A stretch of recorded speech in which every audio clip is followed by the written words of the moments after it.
3 jours après le massacre d'une cinquantaine de civils à la frontière nigérienne, le Parti pour la Renaissance nationale dirigé par l'ancien ministre, Siebile Dramé, est sorti de son silence dans un communiqué pour inviter le Premier ministre à renoncer aux assises nationales de la refondation, au profit de la restauration de la légalité républicaine et constitutionnelle. Le Parona, qui a soupçonné depuis la prise de fonction du nouveau Premier ministre de la transition de vouloir prolonger la transition à travers la convocation des assises nationales de la refondation, revient à la charge. Dans un communiqué datant d'hier, la direction du parti du Bélier Blanc a, à nouveau, invité l'exécutif malien à renoncer à ces projets qui divisent le pays comme les assises nationales de la refondation, à épargner les deniers publics destinés à cette opération hasardeuse. Pour ce parti, au regard de la situation sécuritaire très détériorée avec son lot de civils tués, les autorités de la transition doivent se concentrer sur l'essentiel, à savoir la restauration de la légalité républicaine et constitutionnelle à travers la tenue d'élections crédibles sur la base d'un code électoral consensuel. Rassembler le pays pour endiguer l'insécurité et sauver la nation. Le Parona a saisi la circonstance pour condamner les tueries de masse 50 civils tués, perpétrées à Ouattaguna, Dirga, Karou et Datejeft, le 8 août dernier par les groupes terroristes. Une attaque meurtrière qui a occasionné également de nombreux blessés, le vol de troupeaux de bovins, d'ovins et de capins.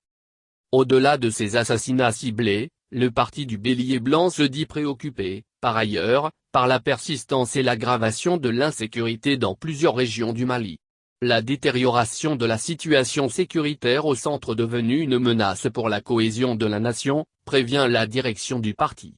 laquelle a cité succinctement les dernières tueries qui ont endeuillé le pays. Parmi lesquelles, il a cité la fermeture de nombreuses écoles comme principal indicateur de l'insécurité, des villages du centre du Mali coupés du reste du pays depuis le début de la saison des pluies, des blocus des groupes armés terroristes interdisant de travaux champêtres et de toute forme de relations intervillages et l'enlèvement du bétail des paysans.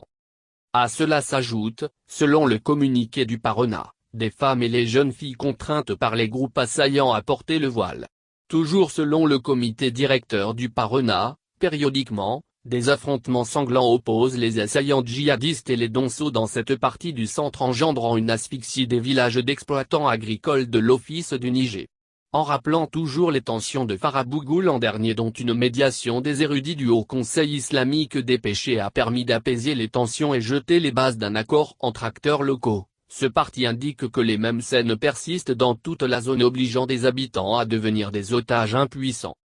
Selon le parti, depuis le 8 juillet, les entrées des villages de Diambé, Songo et Barikoro, secteur de Diabali, sont bloquées par des hommes armés. Le Parona affirme que ces tensions ont tué 2 notables chefs des Donso, un puits à grand diamètre de Songo dynamité, des explosifs posés sur l'unique pont reliant Songo à Diabali, un blocus imposé dans le village de Dianguebougou situé à 50 km de Ségou. 2 chasseurs exécutés dans un bois proche du dit village et 20 Donso ont trouvé la mort suite à l'explosion des cadavres sous les habits desquels des explosifs avaient été enfouis. S'y ajoute au lot de mauvaises nouvelles relatives à l'insécurité dans les régions de Mopti, Ménaka, sur les routes du sud, à l'ouest du pays, au Sahel occidental.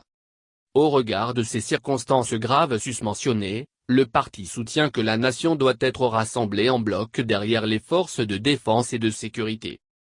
En lançant un appel aux autorités militaires et civiles, à créer les conditions de l'union nationale, du rassemblement national et du sursaut pour endiguer l'instabilité et l'insécurité qui représentent, selon le Parona, une menace pour l'existence de l'État et de la nation.